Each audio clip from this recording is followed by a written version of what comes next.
Hey guys, it's Phantom, and today we're going to be talking about the new Future and Metro Boomin hour. We don't trust you.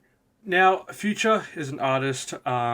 If you have seen my previous reviews, even though I've only done one of his reviews, which was for his last album, I didn't really like you. I thought the album was pretty average. It wasn't too crazy or anything.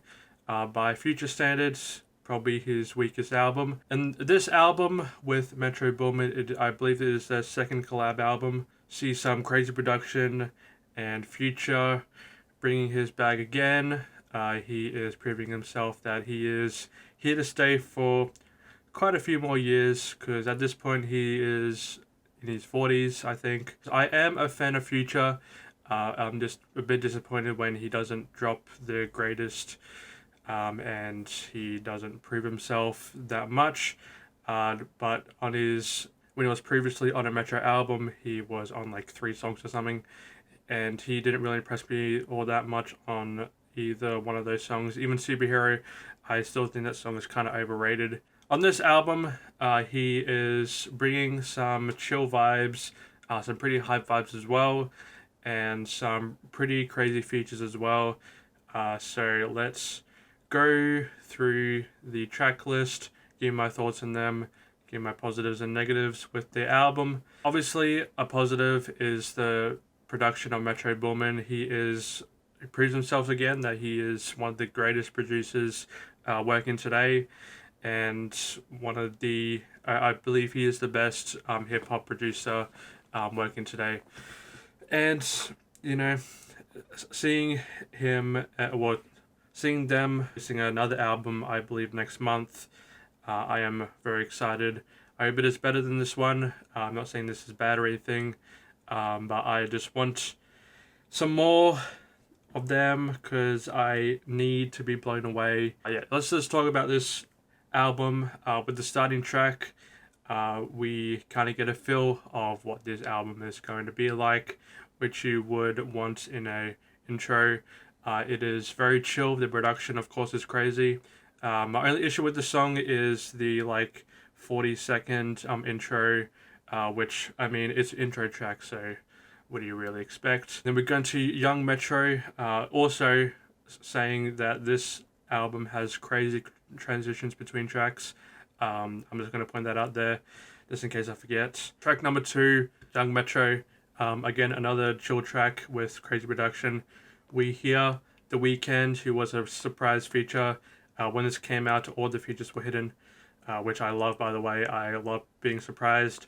But The Weeknd doesn't really do a feature. He is kind of like background vocals, which I would expect considering that he dropped his last feature last year. Yeah, I just love hearing some more Weeknd stuff. I need the album now, please. Abel, drop the album. I need it. Ice Attack is always a song that I liked as well. It was pretty fun. Again, production. Track number 4 with Travis Scott and Playboi Carti. Now, if you've been following me for a while, you kind of know my opinions on Playboi Carti. He is very much miss when it comes to pretty much all of his music. His music is not interesting at all. The only thing that you can get from it is crazy production, but other than that, it is pretty mindless music, and I don't really like using this word, but brain rot, yeah, it is. I'm comparing it to Skibbity Toilet, but I do have a positive with this song, is that Playboi Carti does bring his best feature since Off the Grid. His track run, his feature run hasn't been doing too much for me. Obviously you have his fans, his vamps that will glaze Playboi Carti to the ends of the earth. But he does bring his best feature since Off the Grid. He is actually speaking English.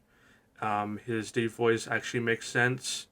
And I still think that his best song is Magnolia, which is one of his first songs. I don't care. It is his best song. I don't care what you say. Whole Lotta Red, a terrible album. Claustrophobic, I didn't really like that track. It was kind of just annoying. The hook was just annoying, and the production carries it, of course. Like that with Kendrick Lamar, a surprise feature that I would not expect on a Metro Boomin and Future album, because I don't think that I've heard any Kendrick and Metro collabs or anything from Kendrick and Future. I probably need to expand my listening. Those three on a song, crazy. And Kendrick, this Drake, and J. Cole. We're having a civil war in music, and I'm here for it. We need rap beef now, and Kendrick is the right person to bring it.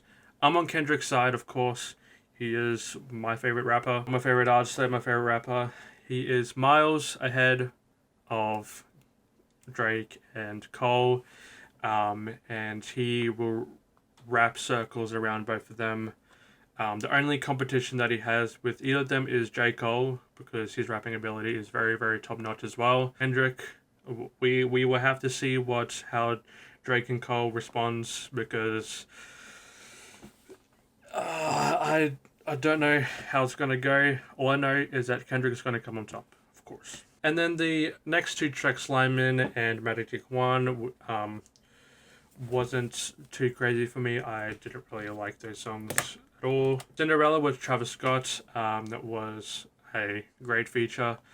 It was a pretty chill song as well. With the leaks, I preferred the leaked version better. This is the better Travis Scott feature than on track 4, because it was kind of like an interlude kind of thing, which I just wanted a verse, but it went a bit too long. But Cinderella, I thought it was pretty good. And then the next few songs until Everybody Hustle with Rick Ross, I thought was a pretty great run.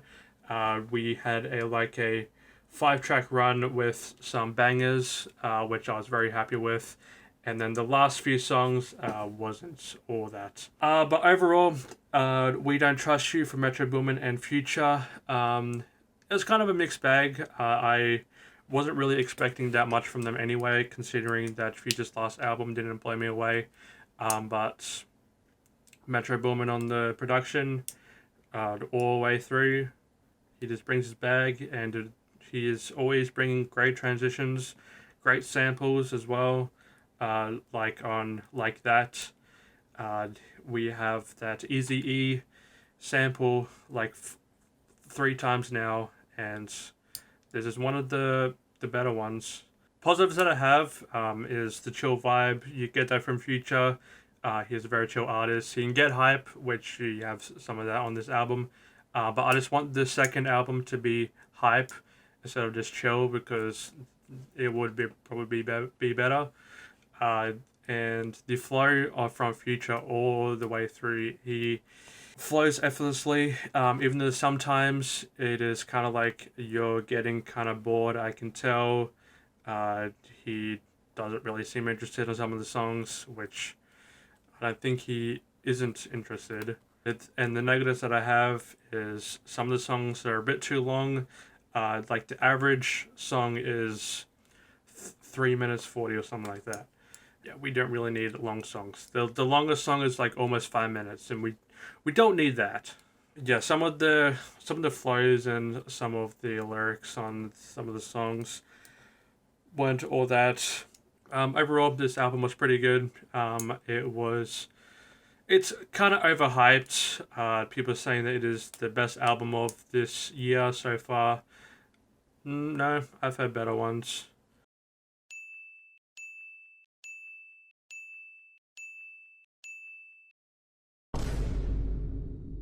This was my review of the Metro and Future album, We Don't Trust You. What were your thoughts on the album? Did you like it or did you not? Yes.